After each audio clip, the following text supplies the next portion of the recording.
So today's the big day, Friday, the last Friday of June, and I've got the clutch back. It's cool enough to put it in today. The last 3 days was over 90 degrees and hot and humid. Now it's just right. Looks quite a bit different now. I didn't put a full pad of friction plate material on it like they did before. They put these little pads. They're obviously made out of a different kind of material. Looks like something like the new front brake pads on cars. Let's hope it works as well. That's where I got it from, or I sent it away to get rebuilt from that place. There's the cost, and there's the total. Not too bad.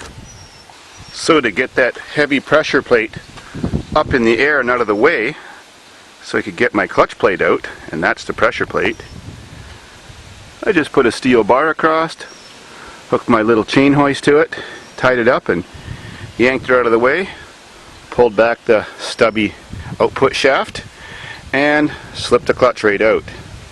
Should make it really easy to put back in too. I'll use a little bit of sandpaper to clean up the tiny bit of rust that formed in the 2 weeks that this was sitting there. No big deal.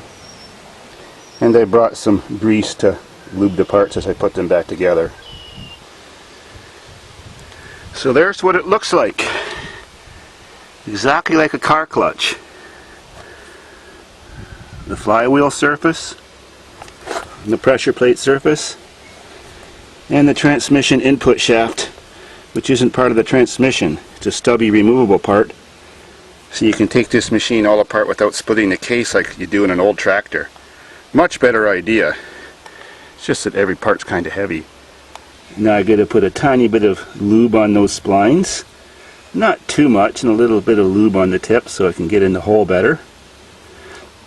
Reason being, it makes the clutch slide back in better, of course, and if you put too much lube on, it flies up and gets on the surface and then your clutch slips. Since this machine always sits outside, I'll use this waterproof type of lube. Lube. Now time to slip her on. Always remember which side went to the flywheel. There, that was really simple. Now to lower everything down.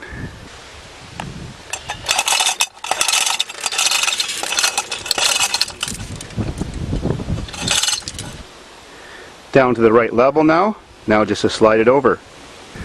Done. She's in place. And I use this pry bar to pop the back of the input shaft into the hole in the pilot bearing. So now I just got to slightly adjust the position of the flywheel to get the bolt started to go in to hold the pressure plate on. Now I've got it exactly in place and one bolt in. Now just to put the rest of the bolts in, move the flywheel, I just hit the starter button a little bit every time. It just goes, it's easy to get access to them. Nothing too hard already.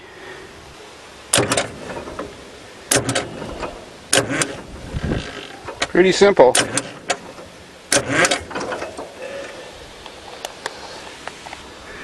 Now that the pressure plate is all bolted on secure, next job is to get the clutch actuator arm set on those two pins and that shaft set to the top hole by standing outside the machine and getting a long bar and pounding that shaft all the way through. Like so. The shaft is going through now. Okay, the long bar is all the way through. I've got the engagement disengagement hand lever back on.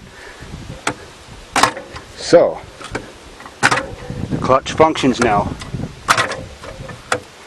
That other disc is a braking disc. It just stops the drivetrain from freewheeling when it's in disengaged position, so it doesn't cause the gears to grind when you engage the gears when you want to engage them when the clutch isn't engaged. Now to slip the braking disc back on, presses up against that one. That's got friction on it. And then put the U-joints back on. U-joints half on now. Now just to put the other two caps on and we're all set. So it's all done now. Everything except for the safety cover plate. That thing. Now to see if it'll fire up and work normally and drive on its own.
from the depths of despair, she lives again to conquer another hill, crush another car, and make another YouTube video.